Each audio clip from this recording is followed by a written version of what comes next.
И до тук завършва ролята на диспетчера като организатор на производството си. Естествено, всичко това за да може да се случва, е свързано с отчитането на производството. За да е изпълнимо планирането и диспетчирането в цеховете, е необходимо да се осигури отчет на производството в реално време.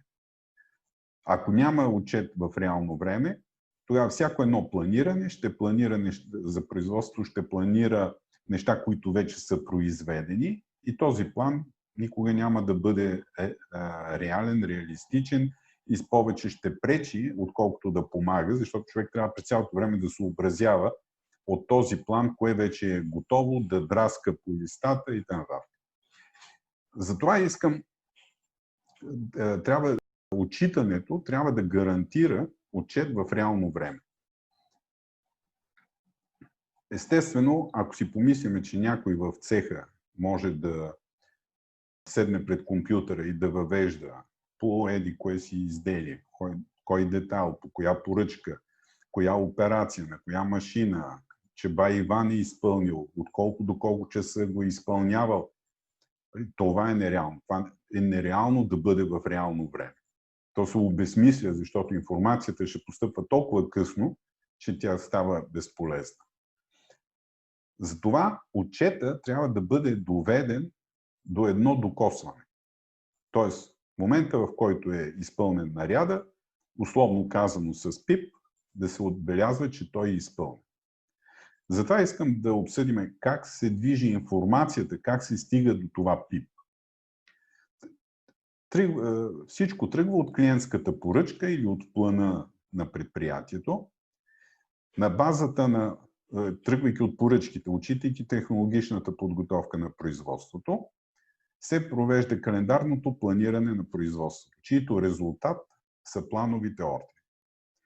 Диспетчерът, управлявайки производството, превръща тези планови ордери в цехови. В момента, в който се създаде цеховия ордер, системата регистрира сериите за производство. Какво значи серия за производство? Това е минималното количество детайли, които се движат говорим за един и същи детайл, които се движат едновременно от операция на операция в производството. Тоест, ако имаме ордер за 1000 бройки и сме казали, че ние ги произвеждаме на серии по 100, то системата ще регистрира 10 серии по този цехов ордер. За всяка операция от технологичния маршрут, за всяка серия, системата регистрира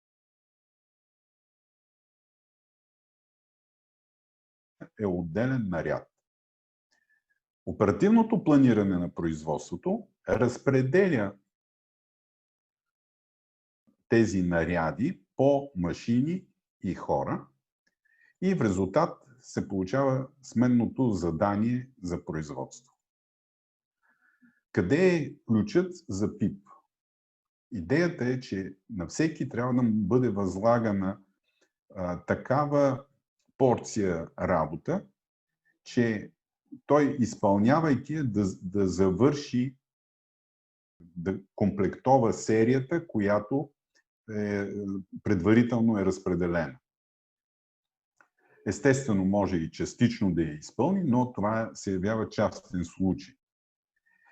И когато това е така, различните начини за отчитане наистина се свеждат до едни минимални действия, които позволяват в процеса на управление да имаме отчета на производството в реално време. В Техноклас има 6 начина за отчитане на производството. Първият е директивен отчет на производството. Това е когато срещу операцията в маршрута работникът вписва своя заводски номер и този маршрутен лист попада при оператор, който въвежда само номера на работника. Вторият начин е чрез използване на RFID карти. Докосвайки RFID картата до четящо устройство, се отбелязва изпълнението на операцията. Трети начин е връзка между управлението на машините и системата за управление и получаване на информация за количествата, които е произвела машината и материалите, които е използвала. Четвърти начин е използване на мобилни терминали при отчитане на производството. Петия начин е използване на терминали, стационарни терминали в производството, в които работника показва кой наряд е изпълнил.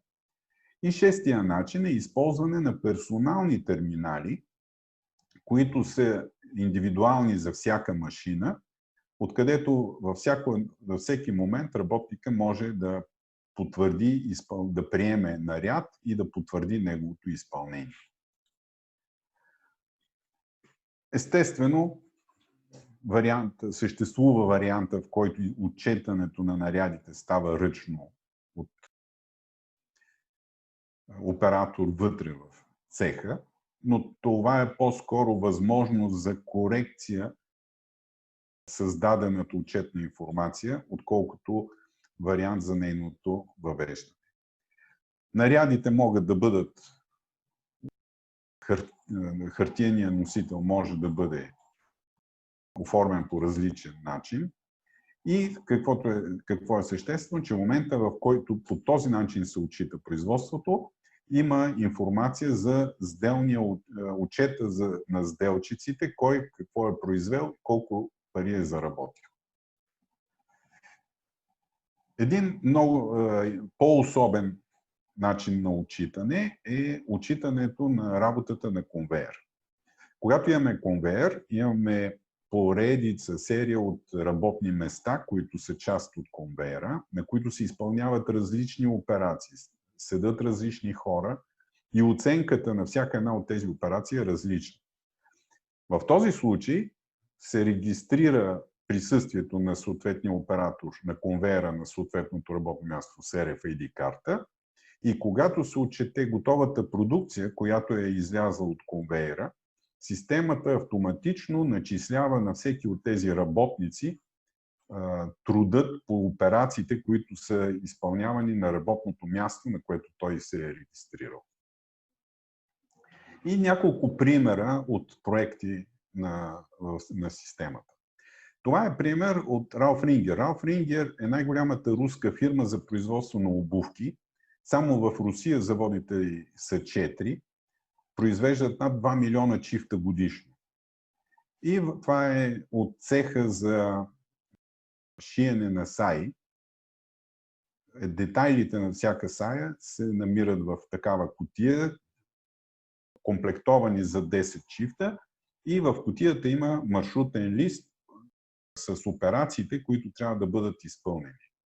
В началото на линията има диспетчер, който пуска по линията кутиите до хората, които вече са си изпълнили съответната операция и са върнали кутията с изпълнена операция обратно. И те получават нова.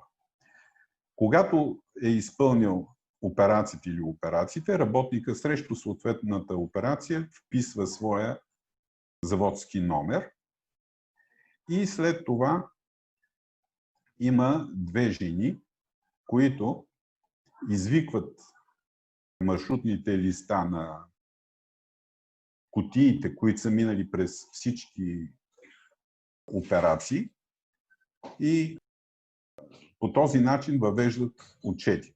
Оказва се, ние им предлагахме с бар-кодове, други решения, те казаха, не, ние по-бързо ще го правим. Наистина се оказа, че те го правят много бързо и толкова бързо, че ние на 2 пъти трябваше да увеличаваме скоростта на работа на софтуера, за да работи по-бързо от тях. 15 минути след завършване на смяната, всеки знае колко е заработил И в резултат на внедряването на управлението вътре в цеха, в този цех, производителността се повиши с 8%. Това е цех с 150 човека. 8% това е все едно, че са назначили 10 нови човека вътре в цеха. Обаче собственика каза, добре, всичко е идеално, нямам никакви проблеми. Обаче аз искам да знам, искам съпоставка между нормативните времена за изпълнение на операциите и фактическите времена. И тогава предложихме решение, при което на дъното на всяка кутия се залепва RFID карта, а пък на всяко работно място се поставя RFID четец. Когато кутията дойде и се посложи за обслужване от оператора, се регистрира картата, т.е. се регистрира коя е кутията, с кой маршрутен лист, на кое работно място, а предварително пък работника се е регистрирал, че работи на това работно място. Когато се махне кутията, се регистрира времето, което е престояла кутията на това работно място. По този начин става натрупване на информацията за фактическите времена и съответно възможността да се съпоставят с нормираните времена. Друг начин за отчитане на производството е маршрутен лист с използване на баркод четец към определен компютър. Това е от завод Стандарт в Киев, произвеждат съчмено-винтови двойки и там отчета на производството става с баркод четец, чете се кода на операцията, кода на работника и по този начин се отчита изпълнението на съответната операция.